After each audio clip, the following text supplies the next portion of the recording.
first time I've been able to attend and make my own arguments, and I appreciate that. I represent Mr. Edward Honeycutt. He is currently still incarcerated at TDOC. And I would ask for 5 minutes, if I may have, go ahead and reserve those. Thank you. Excellent. Thank you, Your Honor. Just to give you just a very brief background, February 21st, 2012, he pled guilty in the Scott County Criminal Court to initiating meth manufacture and also 2 counts of child endangerment, receiving a sentence of 8 years at 30% on TDOC probation. He was actually, the sentence, I should say, was 8 years at 30%. He was going to be on probation, though, for 10 years, supervised by the Department of Corrections. Just a few months later, September 4th, 2012, he ends up entering another plea of guilt to felony evading and DUI. Receives a sentence of 3 years, consecutive to that 8, for a total of 11 years, to be served on community corrections. Now, the way the plea is worded, the way the transcript is worded, the way the alternative sentencing order is worded, are very conflicting. The state and the court appear to have had in their mind that he was going to be serving those community correction years on supervised by community corrections, which of course we all know community corrections is no more, but back then that is allowed under a certain subsection of the statute, which I'm sure we'll go over here shortly. Will you speak a little louder if you can? Yes, sir. I'm not the best at hearing, but okay, I'll move closer to the microphone as well. Yeah, that's better. Thank you. Okay, all right. So back then we had Honorable Eric Shane Sexton was the presiding judge in criminal court. He retired, this is important to the case, he retired summer of 2022. It was around between May and August of 2022.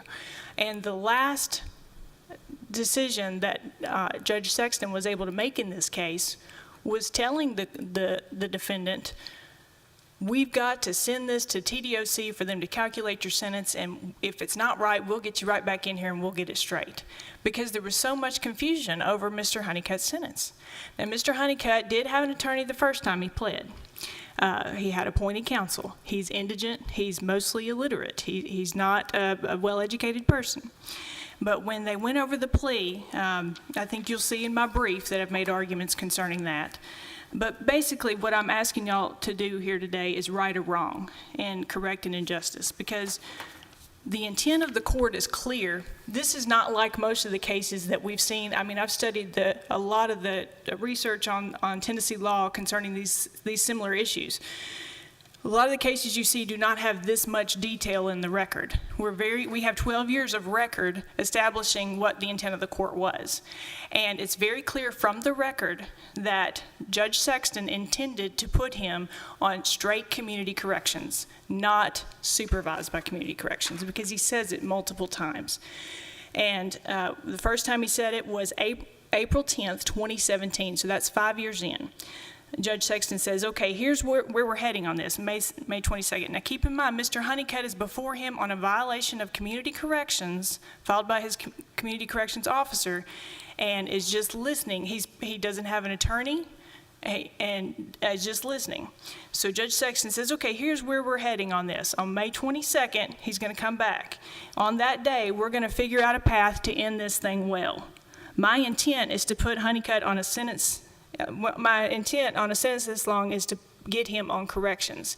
He doesn't want Mr. Honeycutt not getting street time and street credit for these 11 years he's on probation. And this is 5 years in, guys. This was 2012 he pled, and so this is just 2017 when the judge says this. He says, May 22nd, I'm going to put him on straight corrections, so he's not anymore this hybrid where he's not getting street credit for all this intensive supervision.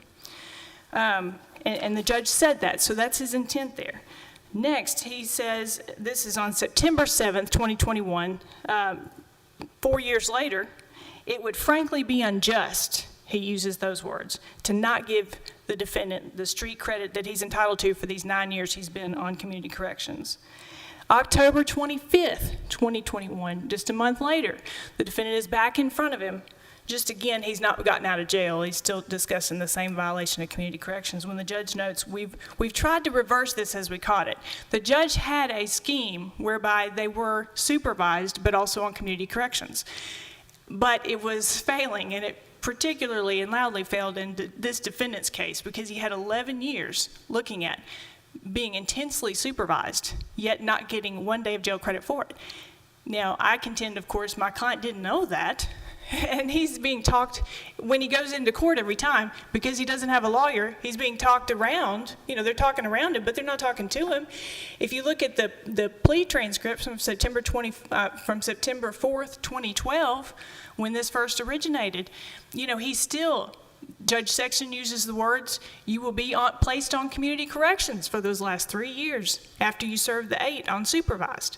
So if you look at it, there's a lot of confusion and no clear instruction on how this defendant is to proceed. So then again, May 19th, 2022 was the last time that Judge Sexton was able to have the opportunity to have this defendant before him. And that's why I put in my brief a transcript, a lengthy excerpt from the transcript that day, because Judge Sexton says, we're going to bring you back in court and get it right. Just send him off to TDOC for calculation, and if you're not getting all the street credit you think you're entitled to, we'll get you back in here and we'll make it right. Well, the problem is, Your Honors, that judge was not there the next time he came.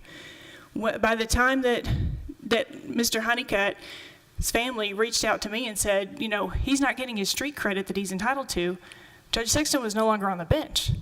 And when we went before the Honorable Judge Zach Walden, he didn't know that history, and he didn't have the transcripts. I didn't even have the transcripts of the judge's intent and so forth. I just knew this guy was on community corrections, and there were obviously errors because we have alternative sentencing orders from September 2012 that say you will be getting street credit for the time that you spend on community corrections.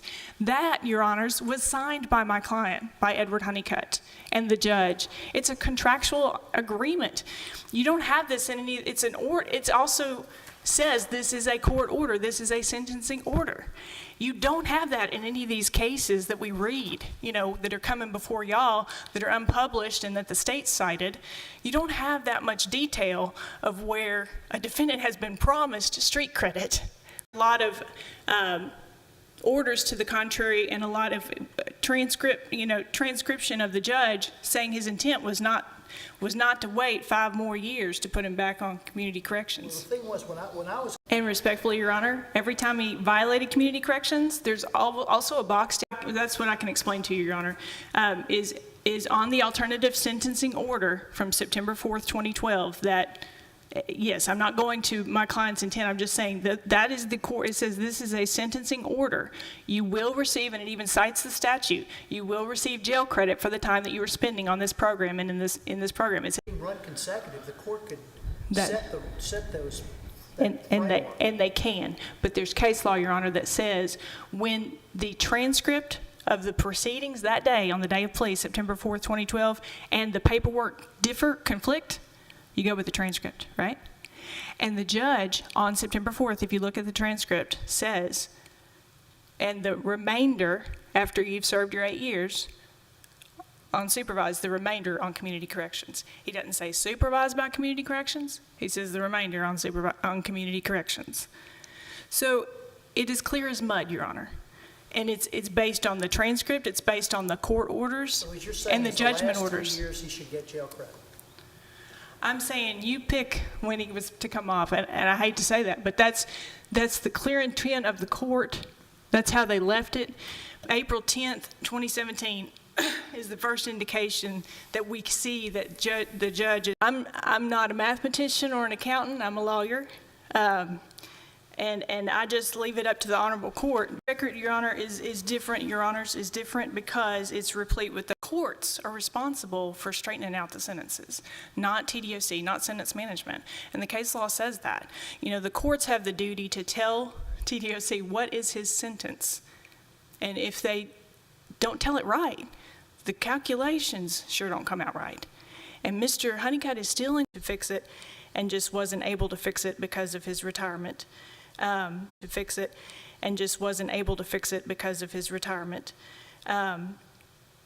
And let me think if there's anything else.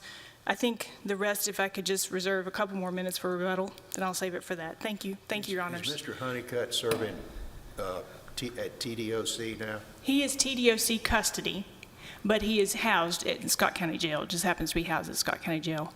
And he was supposed to get out at the end of February, and there has been some confusion at Nashville.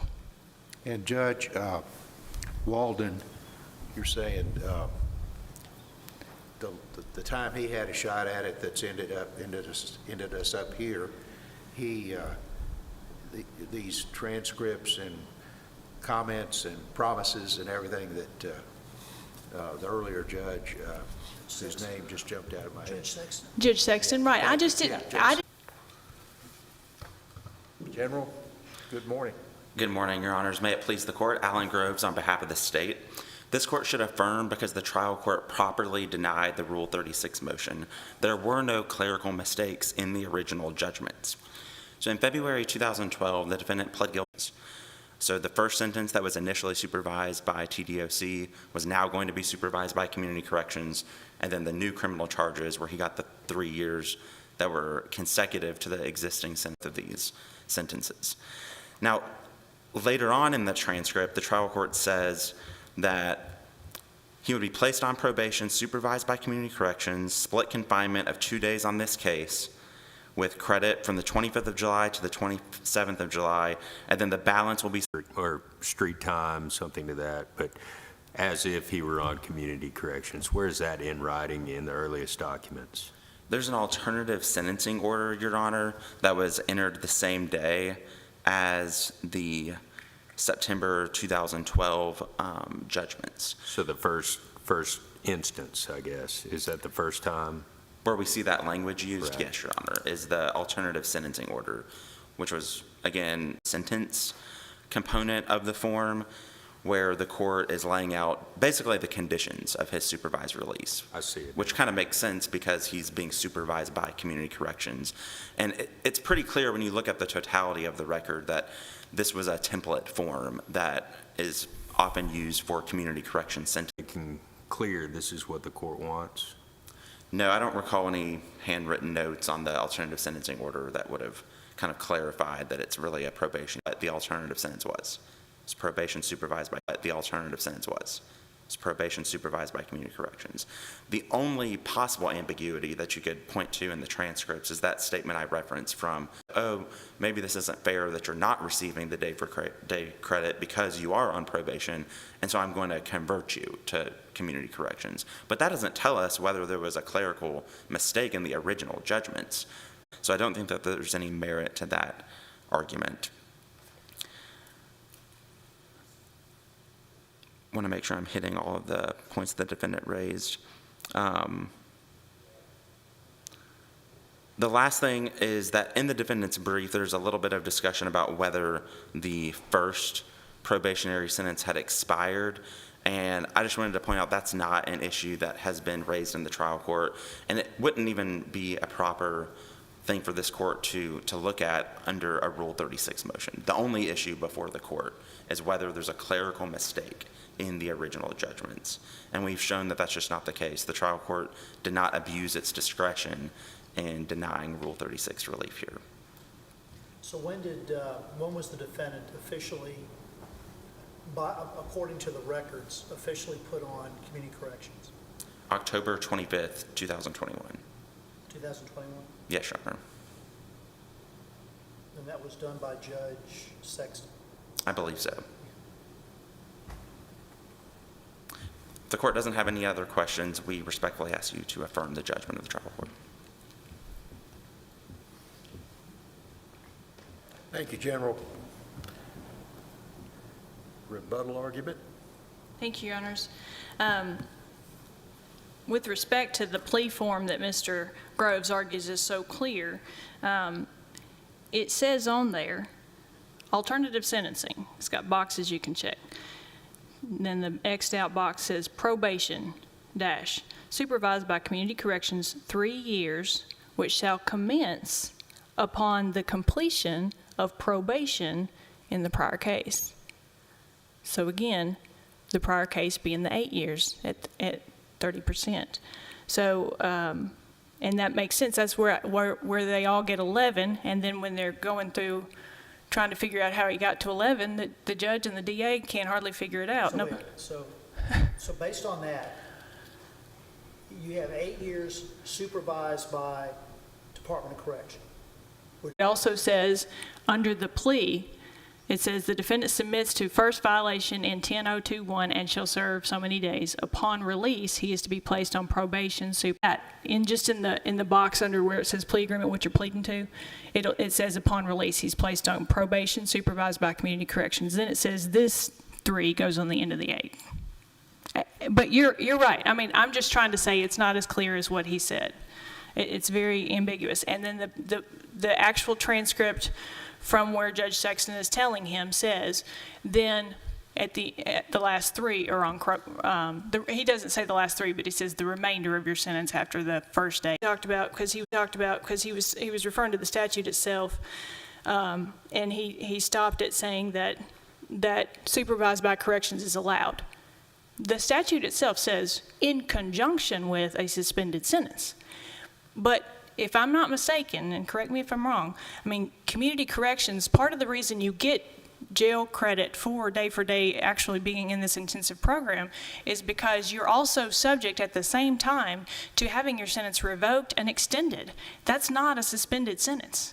That's an indeterminate. Going to prison. Right.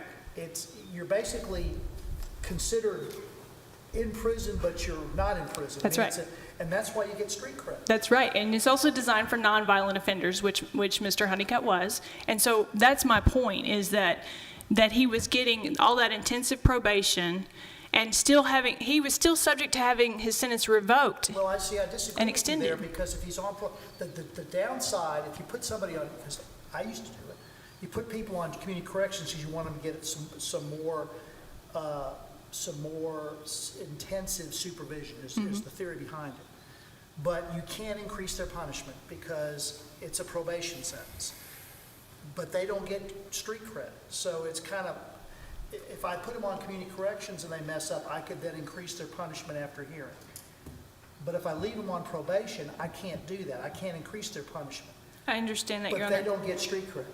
I understand that, Your Honor, and I'm just asking, where were you on September 4th, 2012? Because we needed someone to explain that, and it was never told.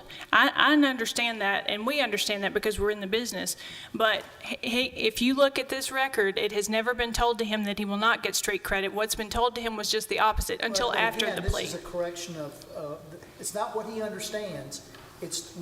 You're talking about correcting the record for clerical mistakes. Yes, Your Honor. And if I may point to Judge Wilson's question about the alternative sentencing order, if you go to it's number 29, I think, under the appellate transcript. All right. And if there's a large paragraph under behavior, contract, and conditions of sentence, and it says that the court may re-sentence the client to any appropriate sentencing alternative, including incarceration for any period of time up to the maximum sentence provided for the offense committed, less time actually served in any community-based alternative to incarceration, Tennessee Code Annotated Section 40-36-106. So I understand your point, Judge Campbell, but Mr. Honeycutt, that's September 4th, 2012 as well. Again, just going from the record and the order, these orders have to be corrected. They cannot all be correct. Thank you, Your Honors. Thank you, Ms. Sammons. We will definitely go through this record very carefully and hopefully render a fair and just opinion fairly